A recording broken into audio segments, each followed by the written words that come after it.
ही छत्री आहे। या छत्रीला मी कुठून फोर्स लावतो बघा, खालून लावतोय। छत्री रखो बरसात में। हाय भाई, छोटी सी छत्री आहे। आहा, बारिश के दिन में है ना, मी छत्री यूज करतोय। ही छत्रीचा शेप असा बनण्याचं कारण काय, तो खालून प्रेशर जास्त वरून प्रेशर कमी असावं। बस बस बस बस बस बस बस बस हे बलून आहे, हे बलूनला आता याच्यामध्ये हवा फुगली। इनसाइड द प्रेशर पी आहे, याचा रेडियस आर। आणखीन थोडंच फुगवायचं। ओ भाऊ, तिकडे कुठे चालला पटकन। हा, आता आपला संजू भाऊ आणखीन फुगवतो। बस थोडस जमते का? हवा गेली वाटते, तरी लग्न बाकी आहे बरं। बस बस बस बस बस गजब बेइज्जती है। वाह, हे बबल तर लयच खतरनाक आणले यार।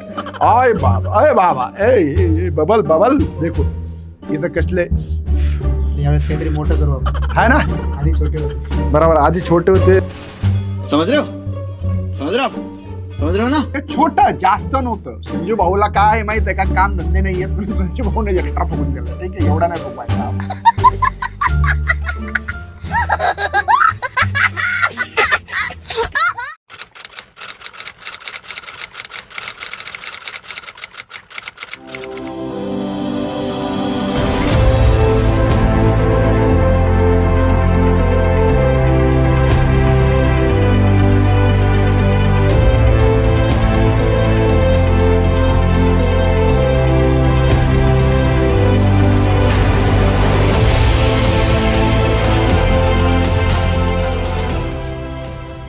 हॅलो विद्यार्थी मित्रांनो, मी सगळ्यांचं स्वागत करत आहे आपल्या पारस्या मुकेश सर या यूट्यूब चॅनलवर। ह्या चॅनलमध्ये खूप काही प्रॅक्टिकली तुम्हाला शिकवलं जात आहे आणि आज पण खूप काही प्रॅक्टिकल होणार आहे तुमच्यासमोर। पण त्यासाठी सर्वात महत्त्वाचं, पूर्ण व्हिडिओ बघणे, शेअर करणे, लाईक करणे आणि आपल्या मित्रांना सुद्धा फॉलो करायला लावणे गरजेचं आहे, कारण की हे व्हिडिओ सगळे मराठीत भेटत आहेत। आता आज आपल्याला काय शिकायचंय? सिंपल आहे, आपल्याला शिकायचं भाऊ excess pressure across the free surface of the liquid. मी पुस्तकी भाषेत न शिकवता जर प्रॅक्टिकली चांगलं आणखीन सांगण्याचा प्रयत्न केला तर चालेल का?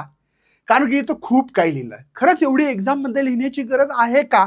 तर असं बिलकुल नाहीये। आणि याच्यावर क्वेश्चन मॅक्झिमम येत नाही। क्वेश्चन कशावर येतो, हे कशासाठी शिकवता सर, याचा कॉन्सेप्ट मला समोरच्या क्वेश्चनमध्ये, जो की 4 मार्काला प्रश्न येणार आहे एक्सेस प्रेशरवर, तिथे उपयोगात येणार आहे आणि कॅपिलरी ॲक्शनमध्ये पण उपयोगात येणार आहे। तर मी माझ्या भाषेत शिकवण्याचा प्रयत्न करतोय। नीट लक्षात घ्या की ठीक आहे, हे तर टँजन्शियल फोर्स आहे या याच्यावर, हा टँजन्शियल फोर्स आहे, माहीत पाहिजे हा टँजन्शियल फोर्स आहे इकडला। तर मला नेमकं काय शिकवायचं नीट लक्षात द्या। एखादा प्लेन सरफेस आहे, याचा अर्थ काय आहे की ए एक पॉइंट वरी, ओके, आणि खाली हा बी पॉइंट आहे। तर ए पॉइंटवर जे प्रेशर लागते पी ए आणि बी वर लागतं पी बी प्रेशर। हा प्लेन सरफेस आहे, याचा अर्थ असा आहे की पी ए म्हणजे ए पॉइंटला असणारं प्रेशर आणि बी पॉइंटला असणारं प्रेशर हे दोन्हीही सेम आहेत, तेव्हाच हा प्लेन सरफेस बनू शकतो। प्लेन सरफेस बनवू शकतो। मला असं वाटतं की हे समजलं असेल। याला फिगर ए म्हणा, ठीक आहे। आता माझ्या हातात छत्री आहे, मी छत्री ओपन करणार आहे। हे बघा, ही छत्री आहे। या छत्रीला मी कुठून फोर्स लावतो बघा, खालून लावतोय। छत्री रखो बरसात में। हाय भाई, छोटी सी छत्री आहे। आहा, बारिश के दिन में है ना, मी छत्री यूज करतोय। दिसते छत्री? मी कुठून फोर्स अप्लाय केला बरं मित्रांनो? खालून फोर्स अप्लाय केला, म्हणजे खालून प्रेशर लावलं मी। आता हे जे काही प्रेशर आहे याच्या बाबतीत मी बोलतोय।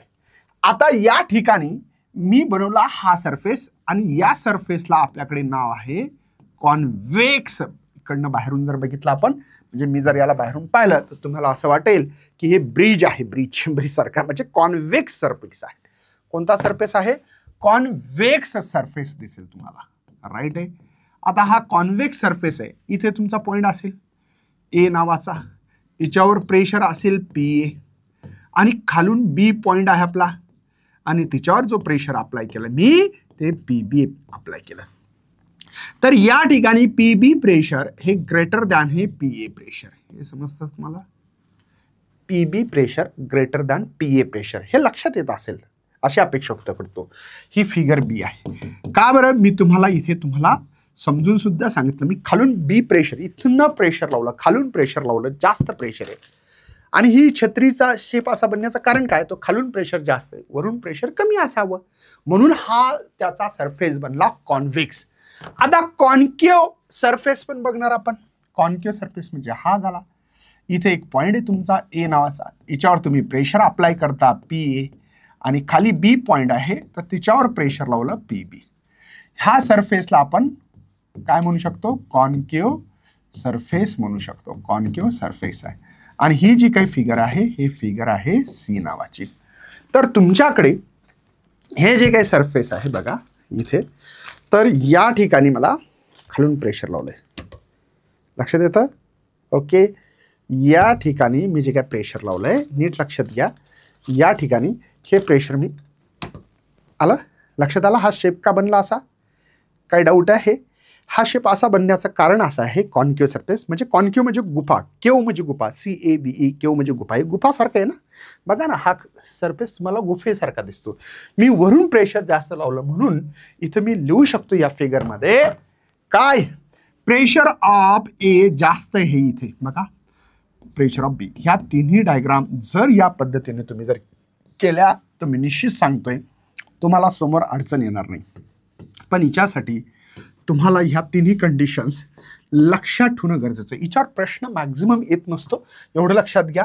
आपल्याला प्रश्न काय येतो ते मी सांगतो. बघा इथे प्लेन लिक्विड सरफेस का बनला, तर बघा planar free surface of the liquid, in this case resultant force due to the surface tension FT on molecule B जो आहे हा 0 आहे, आणि force of A itself decide the pressure, आणि pressure at A and B same आहे. मी आत्ता सांगितलं pressure of A is equal to pressure of B असं लिहिलेलं आहे मी. ठीक आहे, या ठिकाणी आता तीच कंडिशन्स आहे, मी इथं काही जास्त बोलणार नाही. या ठिकाणी आपल्याला explanation of formation of drop किंवा बबल असा क्वेश्चन येतो. आता ड्रॉप काय असतं आणि बबल काय असतं, जर तुम्ही याला जर बघितलं तर तुमच्या लक्षात येईल की ड्रॉप कशाला म्हणायचं. आता जर मी एखाद्या पाण्याचा थेंब जर माझ्या हातावर घेतला तर तो पाण्याचा थेंब जो काही आहे तो थेंब तुम्हाला असल्या प्रकारचा बबल बनलेला दिसेल का, ड्रॉप बनलेला दिसेल. या ठिकाणी आतमध्ये फ्लुइड असते, हिच्यात बाहेर असते हवा, आणि आतमध्ये असते हिच्यात लिक्विड. हे तुमच्या लक्षात आलं असेल, लिक्विड आहे, बाहेर हवा आहे, आत लिक्विड आहे. पण ज्या वेळेस तुम्ही या ठिकाणी, ठीक आहे, हा शेप दिसतो, हा आहे बबलचा. जसं की माझ्या हातामध्ये तुमच्या लक्षात येईल की कसलं फ्लुइड आहे हे. ठीक आहे, तर बघू आपण. बघा दिसतंय हे सगळं, हे बबल दिसतात तुम्हाला. आतमध्ये काय दिसलंय, वाव मस्त. लहानपणी खेळायला नाही भेटलं, पण आता खेळायला भेटायला भाऊ. काय करता, आमच्या वेळेस असं नव्हतं. झाडाचे एक रुईचं झाड होतं, त्याच्यातून चिक काढायचा आणि असल्या प्रकारचे बबल सोडवायचे. हे धंदे आम्ही केलेले. आता तुमच्या काळात हे धंदे करायचं काम नाहीये. ठीक आहे, तर काय दिसतं, आतमध्ये पण एअर आहे, बाहेर एअर आहे, आणि हा फ्लुइडचा सरफेस आहे. तर इथं डबल टेन्शन येणार आहे. या ठिकाणी लिक्विडचा आणि एअरचा एकच टेन्शन आहे. का बरं, लिक्विड आणि एअरमध्ये एक इंटरफेस आहे, म्हणजे एकच टेन्शन आहे. इथे दोन इंटरफेस आहेत, एक एअर फ्लुइड, बाहेर पण एअर फ्लुइड, असे दोन आहेत, म्हणून इथे दोन सरफेस टेन्शन येणार आहेत. हे मला तुम्हाला समजून सांगायचं आहे. ठीक आहे, आणि एक लक्षात घ्या, सरफेस टेन्शनची एक खतरनाक प्रॉपर्टी आहे, आणि त्या प्रॉपर्टीला आपण म्हणतो की स्वतःचा एरिया मिनिमाइज करतात. बघा हे स्पियर आहे, स्पियर स्वतःचा एरिया काय करतो, मिनिमाइज करतो, म्हणून तो स्पेरिकल बॉडी बनतो. याचा अर्थ काय, याचा अर्थ असा आहे सर की पाण्याचा ड्रॉप जो आहे हा जरासा चपटा बांधतो, मर्क्युरीचा एकदम गोल बनतो. याचे कारण बी निच्यातच लपलेले आहेत. बघा हे तुमचं H2O वॉटर आहे, आणि हा गोल बनत असेल तर याची मर्क्युरी म्हणून. आता फरक काय बरं, मर्क्युरीमध्ये मर्क्युरीचे मॉलिक्यूल एकदम जास्त एकमेकाला अट्रॅक्ट करतात. का बरं, कोहिसिव्ह फोर्स जास्त असतो मर्क्युरीचा मॉलिक्यूल, आणि जास्त कोहिसिव्ह फोर्स आहे त्याच्यामुळे त्याचा स्वतःचा एरिया मिनिमाइज करण्याचा प्रयत्न करतो, आणि सरफेस एरिया स्पियरचा सगळ्यात कमी असतो. हे माहिती असलं पाहिजे. ड्रॉपमध्ये पण स्पियर प्रयत्न करतो बनण्याचा, जसे की तुम्हाला एखाद्या पानावर बरसातीच्या दिवसामध्ये, पावसाच्या दिवसामध्ये स्पिअर दिसतात, पण ते थोडे चपटे असतात. कोहेसिव्ह फोर्स इतका चांगला नसतो हिच्यामध्ये, हा एक प्रॉब्लेम आहे. बरं चला सर, आपल्याला शिकायचं काय, याचं डेरिव्हेशन महत्वाचं आहे. प्रश्न कसे येतात, derive the expression for excess pressure inside the drop of liquid किंवा डिराइव द लॅपलास लॉ असा पण प्रश्न येऊ शकतो. मग याचा आपल्याला डेरिव्हेशन्स काढायचंय.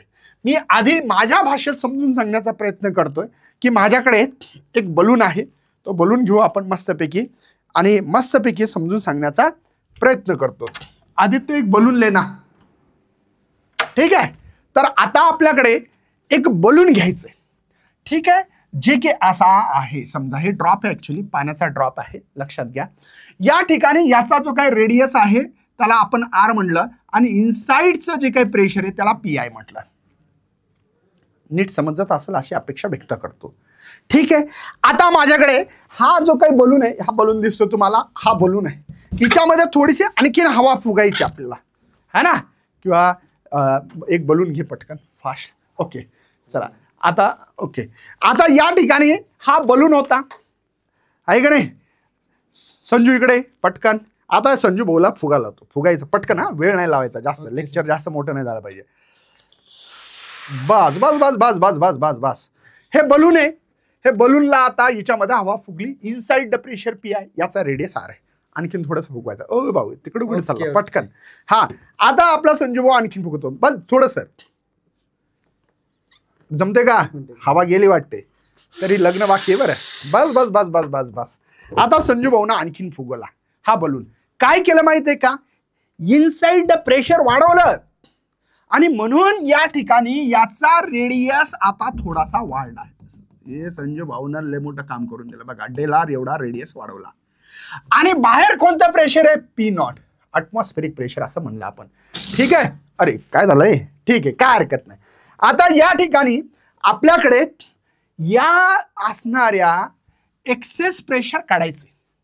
मला सांगा बरं, कोणतं संजू भाऊने प्रेशर वाढवलं होतं, इनसाइड. म्हणजे इनसाइडचं प्रेशर हे जे काही आहे आउटसाइडच्या प्रेशर पेक्षा जास्त आहे, म्हणून तर तो बलून बाहेर आला ना. नाहीतर हा बलून बाहेर आला असता का, नसता आला. हे लक्षात राहू द्या. म्हणजेच एक्सेस ऑफ प्रेशर जर तुम्ही काढायचं ठरवलं असतं तर डेल पी लिहू शकता तुम्ही, equal to P I minus P nought. Excess pressure जर काढायचं असेल तर, राईट आहे. डिफरन्स असतं, माहिती पाहिजे. आता काय करायचं, समोर जायचं. हे तर कळतं सर मला पण, अयो एवढं कशाला आणलं. ओके काही टेन्शन नाही, काही हरकत नाही, ठीक आहे. तर या ठिकाणी आपल्याला करायचं काय, पहिला जो काही एरिया होता, बलून पुन्हा फुगवा संजू भाऊ. A1 इज इक्वल टू पहिला एरिया 4πr² आहे, पटकन लगे, ठीक आहे. हा जो काही तुम्हाला बलून दिसतो, बस हा तो फुटला ना पाहिजे. तर हा बलून फुगवला आपल्या संजू भाऊन, याचा एरिया आहे 4πr². इकडे संजू भाऊ इथं फुगवा तर पोरांच्या समोर जरा असं, ठीक आहे. हे एरिया आहे, पण आता आणखीन फुगवायचंय.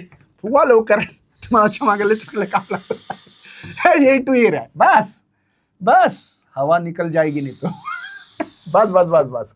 आता काय केलं संजू भाऊ ना, हा 4π तुमचा पहिला रेडियस आर होता, डेल्टा आर म्हणजे छोटं, जास्त नव्हतं. संजू भाऊला काय माहित आहे का, काम धंदे नाही येत, म्हणून संजू भाऊने एक्स्ट्रा फुगून दिलं, ठीक आहे. एवढा नाही फुगवायचा, ओके, कळालं का. हा रेडियस वाढला, रेडियसचा स्क्वेअर 4πr². आता मला ह्या एरिया काढायचा आहे 4π, याला a प्लस बी चा स्क्वेअर, फॉर्म्युला यूज करा, आर चा square plus 2r del R plus del R चा स्क्वेअर. कळालं. आता काय करणार आहे, A2 इज इक्वल टू, या ब्रॅकेटला सॉल्व करतो, 4πr², 4 2 जा 8 πr डेल आर, ओके. आणि इथे 4π डेल आर चा स्क्वेअर. पण बट या ते तुम्हाला हा जो काही आहे हा निग्लेक्टेड करायचा आहे. का बरं सर, मनात आलं म्हणून नाही रे बाबा, मनात नाही. मी काय म्हटलं, हा del R very small change झाला. म्हणजे मला असं म्हणायचं होतं, आपल्या संजू भाऊला काम नव्हतं म्हणून काही बिन करतात. संजू भाऊ असं करायचं नाही. हे बघा 1 मिलीमीटर फक्त चेंज करायचं होतं. किती, 1 मिलीमीटर. आता 1 मिलीमीटर म्हणजे काय, 10⁻³ मीटर. आता काय म्हटलं, डेल आरचा स्क्वेअर करायलो मी इथे. का चेंज केलं बघा, डेल आरचा स्क्वेअर म्हणजे 10⁻³ चा स्क्वेअर करा म्हणजे 10⁻⁶. हे किती छोटं झालं बघा आता. हा स्क्वेअर केला तर 0.1 2 3 4 5 एवढं छोटं केलंय. आता मला सांगा, एवढा छोटा रेडियस मायक्रोस्कोपने येऊन मोजणार आहे का? आता 10⁻⁶ मतलब मायक्रोमीटर, त्याला मायक्रोस्कोप लागते. इथं आपल्या उघड्या डोळ्याने सेंटीमीटर दिसण्याच्या भानगडी आहेत राजान. कोण मिलीमीटर बिन नाही मोजत, सेंटीमीटर जास्तीत जास्त मोजतो, मिलीमीटर नाही मोजत. मिलीमीटरचा मायक्रोमीटर म्हटलं कोण मोजणार आहे? त्यामुळे याला निग्लेक्ट करायचं, कारण की खूप छोटी व्हॅल्यू आहे. ठीक आहे, म्हणून इथे A2 मी लिहिणार इथे 4πr². राहिलं काय, 8πr × डेल. समजलं? मला काय काढायचं, याचं सरफेस एनर्जी म्हणजेच वर्क काढायचं. आणि वर्कचा फॉर्म्युला एक असा शिकलेला आहे, रिलेशन बिटवीन सरफेस टेन्शन आणि सरफेस एनर्जीच्या रिलेशनमध्ये. आणि म्हणून या ठिकाणी वर्क डन काढायचं होतं मला. त्याचा फॉर्म्युला T × D आहे. तर मी आधी DA काढतो. ठीक आहे, नंतर आपण समोर जाऊ. बघा, DA म्हणजे चेंज इन एरिया. कसा करतात? Final minus initial. तर चेंज इन एरिया फायनल काय माझ्याकडे बघा, 4πr² plus 8πr del R दिसतोय, मायनस A1 कुठे? हा 4πr². मला एक सांगा, ही सेम क्वांटिटी मधून सेम क्वांटिटी गेली, किती राहिलं? 0 आहे का नाही? बाकी काय राहिलं बघा, चेंज इन एरियात 8πr डेल आर. मला करायचं काय, वर्क डन काढायचं. वर्क डनचा फॉर्म्युला काय बरं, आत्ताच काढला मी, T × DA. मग वर्क डन हा DA चा फॉर्म्युला आहे माझ्याकडे 8πr डेल आर ह्या T. हा झाला वर्क डन. पण ऍक्च्युअल मध्ये संजू भाऊला लावलं होतं आपण कामाला, बरोबर आहे. मग संजू भाऊनं काय केलं, फुग्यात टाकले ना भावा हवा टाकली. तर पहिल्यांदा काय केलं, एवढा बलून फुगवला होता. आता काय केलं, पुन्हा फुगायला लावला. संजू भाऊला काम धंदे नाहीत म्हणून जास्तच फुगवलंय. संजू भाऊला काय सांगा, फुगलं नाही पाहिजे. तर काय सांगतं, चला जाऊ द्या. म्हणजेच काय केलं, वर्क केलं संजू भाऊनं ना, हवा टाकली तोंडाची म्हणलं मी. तर फोर्स इंटू डिस्टन्स एवढं डिस्प्लेसमेंट केलंय. Change in displacement, force into displacement तेच आहे. मग फोर्स म्हणजे काय बरं, तर इथं प्रेशरच्या बाबतीत, आणि प्रेशरचा फॉर्म्युला आहे फोर्स पर युनिट एरिया. तर हा फोर्स म्हणजे काय, चेंज इन प्रेशर झालं. पण इथं लक्षात घ्या मी काय म्हणलं, चेंज इन प्रेशर. प्रेशर पहिलं P होतं, PI, नंतर मी त्याला चेंज केलं, P0 मायनस केलं आणि चेंज इन प्रेशर इथं लिहिलं. म्हणजेच work done is equal to change in pressure multiply इथे एरिया A आणि हा डेल आर. यांच्या व्हॅल्यूज पुटअप करून खतम करू. आता या इक्वेशनला वाटलंच तर नाव द्या बरं, एक रापचिक नाव वाटतं जरा असं ए नाव द्यायला. चला मग करायचं काय, चेंज इन प्रेशर म्हणजे है ना, हे प्रेशर आहे. एरिया कोणाचा आहे, 4πr² है ना. आपण हिच्यावर वर्क केलं ना इनिशियल हिच्यावर, आणि डेल आर. मला काय वाटतं की याला कट करतो आता थोडंसं, कारण की हे इक्वेशन आपल्याला समोर घ्यायचंय आणि समोर जायचंय. खूप मस्त इक्वेशन, काही टेन्शन घेण्याची गरज नाही. चला मी काय करतोय नीट लक्षात द्या. या ठिकाणी आता आपल्याला या इक्वेशन मध्ये पुट इक्वेशन 1 म्हणतो आणि पुटअप करतोय. इक्वेशन 1 मध्ये व्हॅल्यू पुटअप करा. काय इक्वेशन भेटलं सर, वर्क डनचं इनिशियल प्रेशर, हे ॲटमॉस्फेरिक प्रेशरचं डिफरन्स आहे, एक्सेस प्रेशर म्हणू शकता याला, 4πr². हा डेल आर आहे आणि ओरिजिनल व्हॅल्यू आहे 8πr डेल आर × T. सारखे जे आहेत त्यांना धरायचं, रपचिक असल्या प्रकारचं कट करायचं. पाय सोबत पायला कट करा. 4 2 8, इथला एक आर गेला, इथला एक आर गेला. नीट लक्षात घ्या, फक्त 2T बाकी राहिलं. तर इथं 2T लिहा. इथे एक्सेस प्रेशर आपल्याला काढायचंय, याला एक्सेस प्रेशर किंवा डेल पी पण म्हणू शकता. इथे एक आर बाकी आहे, तो डिवाइड जाईल.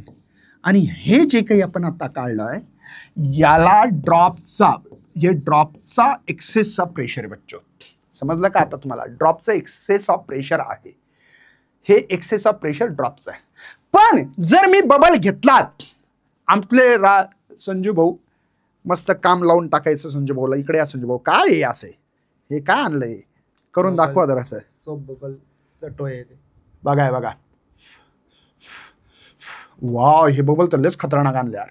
अय बाबा ए बबल बबल देखो इथं कसले. म्हटलं यावेळेस काहीतरी मोठं करू आपण. है ना. आधी छोटे होते. बरोबर, आधी छोटे होते. संजय भाऊनं माहोल करून टाकला. हे बघा केवढा आले बबल आहेत बाप. हे बघा बबल, खतरनाक बबल आणले आता. ठीक आहे, हे बबल घ्या. या ठिकाणी आता बबल बबल हो गया डबल असं मी हिंदीत म्हणत असतो. मग कसे झाले याच्याबद्दल आपल्याला लिहायचं आहे. ठीक आहे, हे बबल. आता मला एक सांगा, हेच इक्वेशन्स आहे पण सरपेट टेन्शन 2 झाले का बरं. मी आत्ता समजून सांगितलं की या ठिकाणी आतमध्ये हवा होती, बाहेर हवा आहे आणि हे फ्लुइडचा सरफेस आहे. म्हणजे इकडनं पण सरपेट टेन्शन झालं एक तयार आणि इकडनं पण झालं, कारण की एअर फ्लुइड यांचं सरपेट टेन्शन. म्हणजे याच इक्वेशनला तुम्हाला work done is equal to 2T लिहिता आलं असतं या 2Tला. आणि इथे 8 पाय आर इंटू डेल आर. जर तुम्ही याला लिहिला तर तुम्ही लिहू शकता 16 pi R into del R into 2. हे झालं वर्क डन. समजतं का तुम्हाला. आता आपल्याला पुन्हा या इक्वेशनमध्ये जर टाकलं, या इक्वेशन हेच इक्वेशन बघा, हे सेम टू सेम बघा. मी या ठिकाणी हे ड्रॉप आता कट करतोय आणि समोर जातोय आणि हा बबल सुद्धा कट करतो. बबल कसा होतो डबल याचं आपलं चालू आहे सध्या गणित. ठीक आहे, तर या ठिकाणी मी इक्वल करणार आहे की कोणाला बघा PI मायनस P0 है ना. इथे 4 pi R square into del R equal to इथं 16 पाय करू आपण. 16 pi R into del R into T. आता आपल्याला सेम वाले टर्म आपल्याला कट करायचे. बघा पुन्हा डेल आर कॅन्सल, पाय सोबत पाय कॅन्सल, एक आर सोबत एक आर कॅन्सल. 4 चुक 16 म्हणजे मला PI मायनस P0 हे 4T झालं. एक आर वाचलं होतं इकडं आलं. बघा या फॉर्म्युल्यामध्ये हा फॉर ड्रॉपसाठी होता आणि हा आहे फॉर बबल. हा कोणासाठी बबल. काय फरक आहे बरं दोघांमध्ये. सर हा हिच्यापेक्षा डबल दिसतो. बबल हो गया डबल. मी म्हणत असतो बबल हो गया डबल. हा 2T अपॉन आर आहे आणि हा 4T अपॉन आर आहे. हा फरक आहे. समजलं. हे डेरिव्हेशन तुम्हाला 4 मार्कासाठी येऊ शकतं. खूप मोठे एक्सप्लेनेशन लिहायची गरज नाही आहे कारण की हे डेरिव्हेशन्स मोठं आहे. यानंतर आपल्याकडे टेक्स्टबुकमध्ये एक न्यूमेरिकल दिलेलं आहे 2.6. What should be the diameter काढायचे आपल्याला. कधीही असा प्रश्न आला न्यूमेरिकलमध्ये तर त्याला लिहावं लागत असतं गिव्हन डेटा. काय लिहावं लागतं. Given data. ठीक आहे. आता इथे तुम्हाला डायमीटर काढायची सांगते. व्हॉट म्हणजे डायमीटर काढायचं. व्हॉट म्हणजे काय काढायचं आहे. Drop so that the excess pressure. आता एक्सेस प्रेशरला PI मायनस P0 किंवा तुम्ही डेल P लिहू शकता. ते दिलेलं आहे 80 न्यूटन पर मीटर स्क्वेअर. ठीक आहे. सरपेट टेन्शन पण दिलं आहे. ते दिलेलं आहे 7.27 10⁻⁻² न्यूटन पर मीटर आहे. डायमीटर काढायचं सांगितलं. आता तुम्हाला एक्सेस ऑफ प्रेशर कोणाचं आहे. ड्रॉप आहे का बबल हे शोधायचं. तर मला ड्रॉप दिला. ड्रॉप असेल तर 2T अपॉन आर असा फॉर्म्युला आपल्याकडे. बरोबर आहे. तुम्ही डेल P म्हणलं तरी चालतं त्याला. तर 2T अपॉन आर. ठीक आहे. मला आर काढावं लागेल. डायमीटर म्हणजे काय बरं. डायमीटर म्हणजे 2 टाइम ऑफ रेडियस असं दिलेलं आहे ना. आता सरळ आहे. डेल P एक काम करू आपण आर काढूनच घेऊ. आता इथं तुम्हाला आर दिलेला आहे. हा 2T अपॉन डेल P. तर R is equal to 2. T दिलेला आहे T 7.27 10⁻⁻² divided by del P. Del P म्हणजे हे दिलेला आहे 80 किंवा याला 8 × 10⁻1 लिहिलं तरी चालेल. ओके. चला मग आर इज इक्वल टू लक्षात घ्या या ठिकाणी 7.27 आणि इथं 4 आलं. कसं कळालं ना. इथं मी डिवाइड केलेलं आहे याला 4चा. चला नंतर 10⁻³ हा वर गेला तर 10⁻³ हा -1 कसा झाला वरी गेल्यामुळे आणि -2 -3 झालं. चला डिवाइड करू आपण. इथे काय होईल 4 × 1 4 4 8 32 4 × 4 10⁻³ मीटर हा रेडियस भेटला, पण मला डायमीटर पाहिजे. डायमीटर म्हणजे काय असतं? 2 टाइम ऑफ द रेडियस. बस याला डबल करा, संपला विषय. 1.81 10⁻³ मीटर. आणि डायमीटर इज इक्वल टू इथं म्हणजे 3 है ना, हा झाला 2 16 बरोबर आहे. हा 10⁻³ मीटर. असल्या प्रकारची डायग्राम सेंटीमीटरमध्ये लिहायचं असेल तरीही लिहू शकता, काही विषय नाही आहे. ठीक आहे ना. ओके, 3.62 असं माझ्याकडे उत्तर आलेलं आहे, किंवा 3.6 तुमच्या पुस्तकात जसं दिलं तसं पण लिहू शकता. नेक्स्ट तुमचा एक एक्सरसाइजचा क्वेश्चन्स आहे, टेक्स्टबुकमध्ये एक्सरसाइज असते तिथला क्वेश्चन्स आहे, त्याला पण सॉल्व्ह करू आपण. आता एअर बबल दिलेला आहे. पहिल्यांदा लिहायचं सरळ सरळ गिव्हन डेटा. काय लिहायचं आहे? Given data. आता बबल आहे, त्याचा रेडियस आहे बघा R 0.2 मिलीमीटर. तर 0.2 मिली म्हणजे 10⁻³ मीटर, म्हणजेच R is equal to 2 10⁻⁻4 metre लिहू शकता, है ना. Is situated just below the water surface. Calculate the gauge pressure. काय काढायचंय? Gauge pressure. याला म्हणतात गेज प्रेशर, म्हणजे ॲब्सोल्यूट प्रेशर आणि ॲटमॉस्फेरिकच्या प्रेशरचा डिफरन्सला तुम्हाला गेज प्रेशर असं म्हणतात. सरफेस टेन्शन दिलेलं आहे आपल्याकडे 7.2 10⁻² न्यूटन पर मीटर. तुम्हाला काढायचं गेज प्रेशर. आता या ठिकाणी सिंपल गोष्ट आहे, फॉर्म्युला काय येणार आहे बघा. एअर बबल आहे, रेडियस दिलेला असेल. आता बबल म्हणल्यावर मुलं काय करतील? 4T/R फॉर्म्युला ठेवतील, पण नाही, इथं मी 2T/R ठेवणार आहे. बघा या ठिकाणी काय म्हणलेलं आहे? एअर बबल आहे, त्याचा रेडियस 0.2 मिलीमीटर दिलेला आहे, बिलो द वॉटर सरफेस, म्हणजे वॉटर सरफेसला लागून आहे. कळालं का? वॉटर सरफेसला लागून असल्यामुळे इथला जो काही फॉर्म्युला आहे तुम्हाला, हा फॉर्म्युला 2T नाही 2T/R वापरावा लागेल. इथे 2T दिलेलं आहे 7.2 10⁻², आणि R जो दिलेला आहे 2 × 10⁻⁴. कदाचित तुमचं आन्सर आलं पण असेल. 2 कॅन्सल झालं, म्हणजेच इथे तुमचं हे जे काही दिलेलं प्रेशर आहे, प्रेशर ठीक आहे, हे -P0 हे आहे 7.2, वर जर गेलं तर 10⁻². कळालं ना?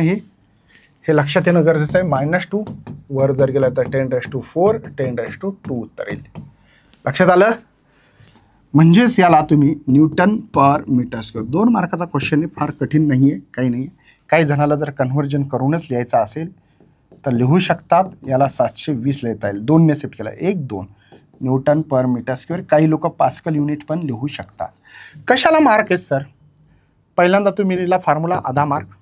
इथे तुम्ही व्हॅल्यू पुटअप केली, गिव्हन डेटामधले व्हॅल्यू पुटअप करण्याला मार्क आहेत, गिव्हन डेटाला मार्क नाहीत. Answer with proper unit 1 mark. असा 2 मार्काचा हा प्रश्न होता. ठीक आहे, चला आपल्याकडे नेक्स्ट MSTCT 2023 मध्ये एक प्रश्न दिलेला आहे, त्या प्रश्नावर आपण चर्चा करू. बघा, what should be the area of water drop so that excess pressure inside it. Excess pressure म्हटलंय म्हणून मी इथं याला ΔP लिहिलं तरी चालत असतं. 70 न्यूटन पर मीटर स्क्वेअर. आणि सरफेस टेन्शन दिलेलं आहे, ते दिलेलं आहे 7 × 10⁻² न्यूटन पर मीटर. मला what should be the water drop काढायचं आहे, एरिया काढायचं आहे ना. What should be the area of water drop. मला इथं काढायचं काय तर एरिया काढायचा. कोणाचा? वॉटर ड्रॉपचा. ड्रॉप आणि बबलमध्ये फरक आहे, लक्षात राहू द्या. हे ड्रॉप आहे, त्याचा एरिया किती असेल? ड्रॉप जर असेल तर फॉर्म्युला असतो प्रेशरचा, चेंज इन प्रेशरचा 2T/R. का बरं? कारण की हा ड्रॉप आहे. बबल असेल तर 4T/R असतं. ठीक आहे, चला मग आता मला करायचं काय? चेंज इन प्रेशर काढायचं नाही, रेडियस का. बरं ठीक आहे, फॉर्म्युला तर टाकू आपण 2T/R. तर R is equal to 2T/ΔP. नीट लक्षात घ्या. 2 T किती आहे? T 7 × 10⁻² डिवायडेड बाय ΔP का आहे इथं 70 म्हणजे 7 × 10. एकच अर्थ आहे. का बरं मी केला असेल, कळाला असेल. 7 7 कॅन्सल होतं. आणि R इज इक्वल टू इथं 2 10⁻³ मीटर. याला मिलीमीटर पण लिहू शकता, 2 मिलीमीटर पण लिहिता येऊ शकते. पण मला एरिया काढायचं. कोणाचा एरिया काढायचा आहे? कोणाचा काढायचा आहे? ड्रॉपचा एरिया काढायचा. आणि ड्रॉपचा जर एरिया जर काढायचा म्हणजे स्पियर आहे ड्रॉप, आणि स्पियरचा एरियाचा फॉर्म्युला आहे मित्रांनो 4πr². R capital small R जो बी तुम्ही म्हणाचा r². ठीक आहे. तर बघा हे 4π, आरची व्हॅल्यू माझ्याकडे 2 10⁻³ तर ए हे 4π 2चा 4π 10⁻⁶. समजलं. तर ए इज इक्वल टू इथं 4 चूक 16π 10⁻⁶ मीटर². असलं उत्तर आहे का? 16π 10⁻⁶ मीटर². सी ऑप्शन इथं दिसतोय आणि म्हणून मी इथं सी ऑप्शन्स करेक्ट केलेला आहे. मित्रांनो, खरं जर मजा येत असेल मराठी शिकण्याची तर निश्चित या चॅनलला जास्तीत जास्त तुमच्या मित्रांच्या व्हॉट्सअप ग्रुपला प्रत्येक ठिकाणी व्हायरल होणं गरजेचं आहे. काय बरं? कारण की मला माहिती आहे मराठीत कोणी शिकवणं थोडंसं अवघड असतं आणि काय प्रॉब्लेम काय आपल्या मुलांपर्यंत मराठीतला साध्यातला साधा मुलाला पण फिजिक्स कळावं हा हिच्या मागचा उद्देश आहे. इथे काही पैसे भेटत नाही. तुम्हाला माहिती आहे यूट्यूबला फ्री शिकवणं, जास्त काही यूट्यूबकडनं ॲड करणं, जास्त काय पैसा भेटत नाही हे तुम्हाला माहीत असलं पाहिजे. माहिती आहे ना सगळ्यांना? पैसा नाही भेटत यूट्यूबकडनं. जास्त पैसा तुम्हाला जर लाईव्ह दाखवायचा असेल तर मी दाखवेल किती पैसा भेटतो ते. इथलं मेंटेनन्ससुद्धा होणार नाही. एवढं फ्री कॉन्टेंट जबरदस्त कोणताही कोर्स इथं डिझाईन केला गेला नाही आहे. फ्रीमध्ये मराठीत शिकवलं चाललं आहे. पण तुमचा सपोर्ट, तुमचं प्रेम निश्चित असू द्या. तुमच्या गावातल्या प्रत्येक विद्यार्थ्याच्या फोनमध्ये मुकेश सर चॅनल दिसलं पाहिजे मराठीतून फिजिक्स शिकण्यासाठी. भेटूया अशा सेशनमध्ये. तोपर्यंत बाय बाय. जय हिंद, जय भारत, जय महाराष्ट्र.